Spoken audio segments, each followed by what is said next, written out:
കഅബാലയത്തിന്റെ ചുറ്റും നടക്കുകയാണ് നബി തങ്ങൾ തവാഫ് ചെയ്യുമ്പോൾ. അഷ്റഫുൽ ഖൽഖ് സ്വല്ലല്ലാഹു അലൈഹി വസല്ലം തങ്ങളുടെ കൂടെ തവാഫ് ചെയ്യുകയാണ് ഉമർ എന്നവരുടെ മകൻ അബ്ദുല്ലാഹ് ഇബ്നു ഉമർ റളിയല്ലാഹു അൻഹുമാ. കഅബയെ നോക്കി നബി തങ്ങൾ പറഞ്ഞ ചില വാക്കുകളെ ഞാൻ ഒന്നുകൂടെ പറയട്ടെ, ശ്രദ്ധിച്ചു കേൾക്കണമേ. മാ അത്യബകി, കഅബാലയമേ നിനക്ക് എന്തൊരു സൗന്ദര്യമാണ്, കഅബാലയമേ എന്തൊരു സുഗന്ധമാണ് നീ. വഅത്യബ റീഹകി, കഅബാലയമേ നിനക്ക് എന്തൊരു സുഗന്ധമാണ് അല്ലെ. കഅബന്റെ കില്ല ഇപ്പോഴും സുഗന്ധമാണ്. ഒരു കില്ലിന്റെ കഷ്ണം കിട്ടിയാൽ, എൻ്റെ അടുത്തുണ്ട് ചെറിയൊരു കഷ്ണം, എൻ്റെ സുഹൃത്ത് ആമിർക്ക് തന്നായിരുന്നു. ഇപ്പോഴെടുത്ത് നോക്കിയാൽ ആ ഒരു കഅബന്റെ കില്ലയുടെ മണം ഇങ്ങനെ വരും. യാ അല്ലാഹ്, എന്ത് സുഗന്ധാണ് അതിനുപയോഗിക്കുന്നത്. മാഷാ അല്ലാഹ്, 100 കൊല്ലം കഴിഞ്ഞാലും ആ മണം പോകുന്നില്ല. മാ അത്യബകി, കഅബാലയമേ നിനക്ക് എന്തൊരു സുഗന്ധമാണ്. വഅത്യബ റൈഹകി, റീഹകി, കഅബാലയമേ നിന്റെ ഗന്ധം എന്തൊരു മനോഹരമാണ്. വമാ അഅളമകി, കഅബാലയമേ നിങ്ങൾ എന്തൊരു ഗംഭീരമാണ്.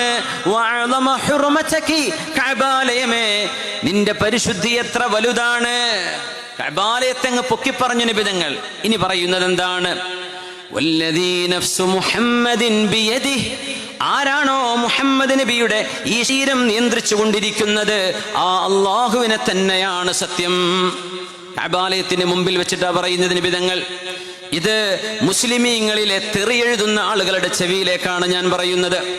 കഅബാലയമേ മാ അത്യബകി വഅത്യബ റീഹകി വമാ അഅളമകി വഅഅളമ ഹുർമതകി, കഅബാലയമേ നിന്റെ പരിശുദ്ധി വലുതാണ്, നിന്റെ പരിമളം വളരെ മനോഹരമാണ്. എന്നാൽ മുഹമ്മദ് നബിയുടെ റബ്ബിനെ തന്നെയാണ് സത്യം. ലഹുർമത്തുൽ മുഅ്മിനി അഅളമു ഇൻദല്ലാഹി മിൻ ഹുർമതൻ മിൻകി, കഅബാലയമേ നിന്റെ ഭിത്തികളെ തച്ചുടക്കുന്നതിനേക്കാളും വലുതാണ് അള്ളാഹുവിനെ വിശ്വസിച്ച ഒരു മുഅ്മിനായ മനുഷ്യന്റെ അഭിമാനത്തെ പിച്ചു ചീന്തുന്നത്. കഅബാലയം തകർക്കുന്നതിനേക്കാളും വലുതാണത്രേ. നമ്മൾ ചിന്തിച്ചിട്ടുണ്ടോ അത്? കോടാനുകോടി ആളുകളുടെ ഖിബലയാണ് കഅബ. കോടാനുകോടി ആളുകളുടെ ഖിബലയാണ് കഅബ.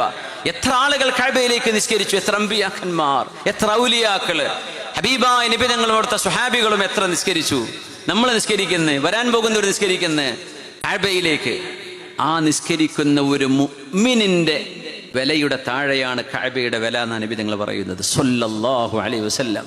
കഅബാലയം വലുതാണ്, പക്ഷെ മുഅ്മിനായ ഒരു ആണിന്റെയും ഒരു പെണ്ണിന്റെയും അഭിമാനം അതിനേക്കാളും വലുതാണ്.